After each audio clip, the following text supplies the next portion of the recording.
اسلام دین انسانیت ہے۔ اسلام جہاں ہمیں نماز روزے کی تعلیم دیتا ہے وہیں انسانیت کی خدمت کا درس دیتا ہے۔ معجم طبرانی کی ایک حدیث ہے جس حدیث کو امام البانی رحمۃ اللہ علیہ نے صحیح الجامع میں حسن قرار دیا ہے، بڑی عظیم حدیث ہے۔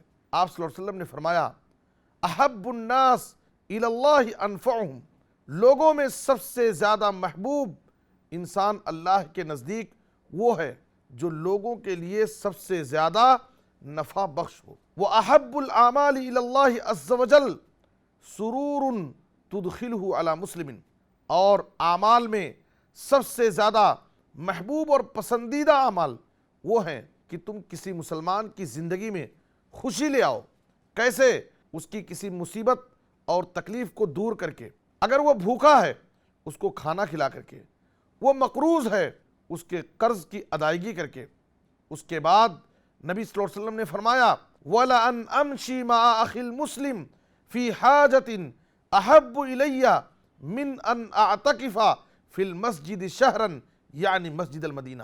انسانیت کی خدمت، غریبوں اور کمزوروں کی مدد کرنا، بیواؤں کی خبرگیری کرنا کتنا عظیم عمل ہے، کتنی بڑی نیکی ہے۔ نبی صلی اللہ علیہ وسلم نے فرمایا کہ میں اپنے کسی مسلمان بھائی کی مدد کے لیے، اس کی ضرورتوں کو پورا کرنے کے لیے اس کے پاس جاؤں، اس کی مدد میں لگا رہوں، یہ بات مجھے زیادہ پسند ہے اس بات سے کہ میں مسجد نبوی میں 1 مہینہ اعتکاف میں بیٹھوں۔ سبحان اللہ۔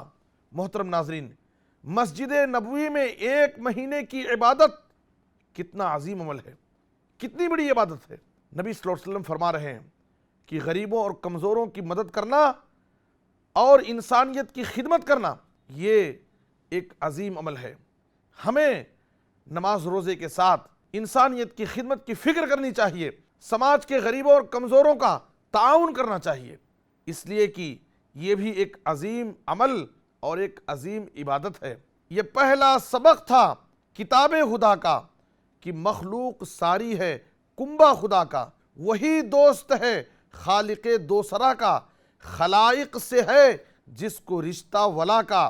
یہی ہے عبادت، یہی دین و ایمان کہ کام آئے دنیا میں انسان کے انسان۔ کرو مہربانی تم اہل زمیں پر، خدا مہرباں ہوگا عرش بری پر۔ خدا رحم کرتا نہیں اس بشر پر، نہ ہو درد کی چوٹ جس کے جگر پر۔ اللہ تعالی ہمیں انسانیت کی خدمت کی توفیق عطا فرمائے۔